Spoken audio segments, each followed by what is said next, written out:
What is going on, Senpai Squad? Welcome back to a brand new Boruto theory / discussion video, and today we're going to be covering the topic of Delta's Dojutsu. Now, I understand it's not confirmed that Delta has a Dojutsu. However, I think it's fair to say at this point that it is. I mean, we've never seen it mentioned or referenced or been used or anything, but when you see a character whose eye design looks like this, you can't help but think, something's not quite ordinary about that. So like I said, just off the design of it alone, the chance of it being a Dojutsu is pretty high, I would say. Now, what I want to cover is where this Dojutsu came from and whether or not it's actually natural. And if it is natural, the problems that then arise from that. And if it's not naturals, the positives and also some negatives from that and where it would come from. So in my opinion, if this is a natural Dojutsu, and by that I mean something like the Rinnegan, the Sharingan, the Byakugan, you know, something that's from like a Kekkei Genkai, a bloodline technique type of deal, if that is what this Dojutsu is, then in my opinion, possibly it could be a bit of a problem and maybe a bit of an ass pull. And by that I mean is, if Delta is from a village or a land within the areas which we visited before in the Naruto and Boruto story, then why was this Dojutsu never mentioned before, like, ever? This is a little bit of a problem that I had with the Ketsuryagan. It didn't bother me a great deal because plot-wise, it didn't really matter whether or not it existed or not. But with one of the main villains of the story carrying a brand new Dojutsu, and if, like I said, she's from one of these villages or lands which we're familiar with, then why was this bloodline never brought up ever before? Now, I understand they could retcon it some way. However, would that be a bit of an ass pull? Depending on how they did it, yeah, I would say so. To kind of get away from that problem, you could always have her come from a land or a village from somewhere, a land far away from what we're used to. Because not only would this kind of negate all the ass pull things that I just mentioned, but also it would quite help with Naruto's world building. Because when you look at some other series, for example, you've got One Piece. One Piece is legendary for this. Something Naruto I don't think did fantastic, and that is its world building.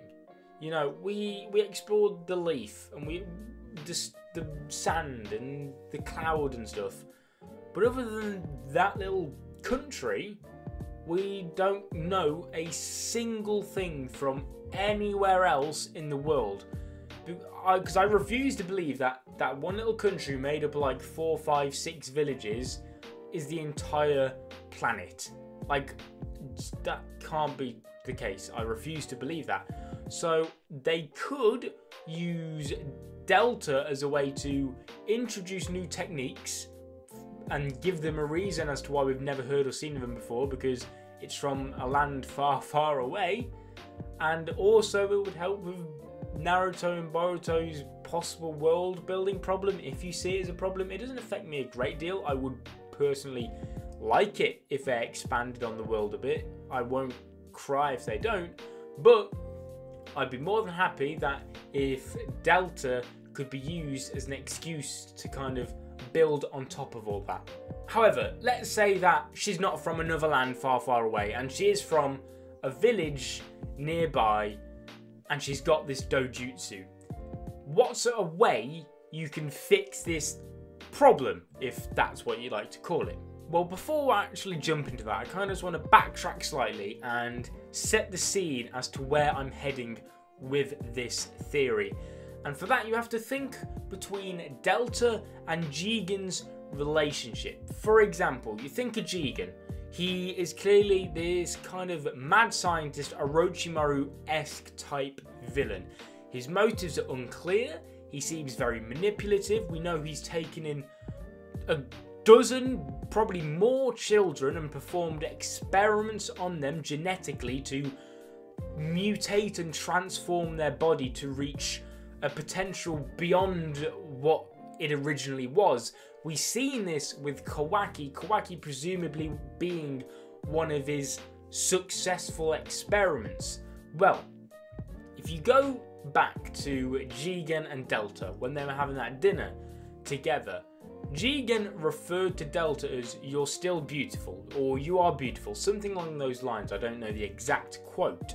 But this, in my opinion, could be kind of looked at in a multitude of different ways. I'll admit, he could just genuinely be calling her beautiful. Maybe they have more of an intimate relationship than what we originally may have thought. Maybe he was just trying to be manipulative in a way and trying to get his way into her good books for whatever reason, so that later on down the line she might trust him or like him or something like that. I'm not too sure. Or what if Delta is one of Jigen's experiments, and by beautiful, her being beautiful, he doesn't necessarily mean her as a person or as in looks, nothing like that. What if he's not referring to her precisely, but more so, you know, "you are beautiful, you are one of my first perfect experiments, you are beautiful"? Do you kind of see where I'm coming from here? He's not necessarily calling her as a person beautiful, but her as a succeeded experiment of his beautiful. Like I said, we know Jigen has taken in children to perform experiments on in the past, in the present, and probably in the future as well. And we don't have any confirmation on how old Jigen is and how old Delta is.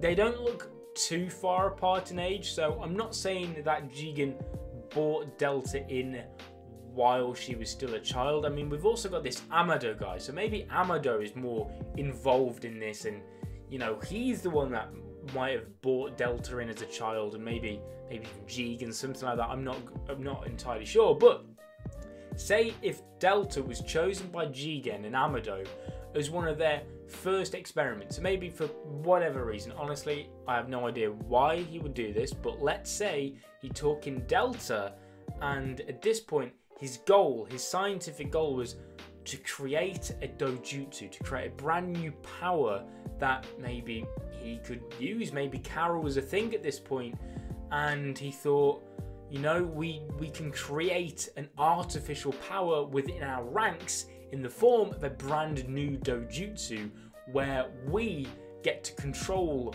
what the power is. And if Delta was this one of the first experiments, or the first experiment of Jigen that went well, and they've grown up together, they've been around each other, they've got a close relationship, this would also explain why, like I said, they have a close relationship, and the fact that Jigen clearly, or it seems anyway from what we've seen, that he trusts Delta. Same going for Delta, she seems to trust Jigen, and maybe this is because of their past, maybe their long history together. And it could also be why Delta, because it seems as though she's quite high up in the ranks of the Kara organization, and maybe this is why, because Jigen knows what power she's capable of straight away, because essentially he's the one that created it, and because of their long history together,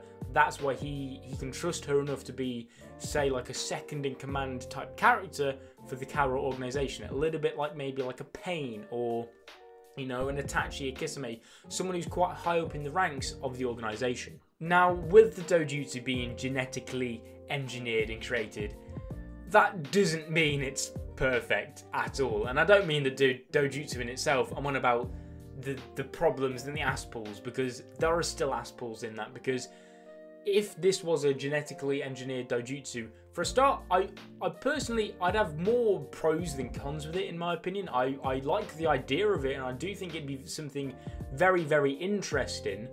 But at the same time, I don't want that to then start a trend in the series where the answer to every ass pull is just boom, genetically engineered. Because if you think about it, we've got quite a lot of that already. I mean, we have obviously Kawaki. His cells have been completely just messed with. I think there was even talk of he has scientific ninja tech inside of him.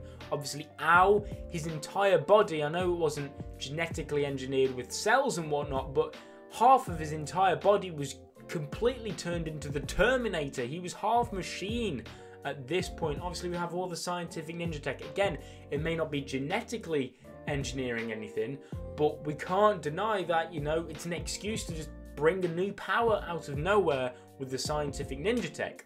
I mean, Mitsuki is literally an entire character created from nothing in a laboratory by Orochimaru.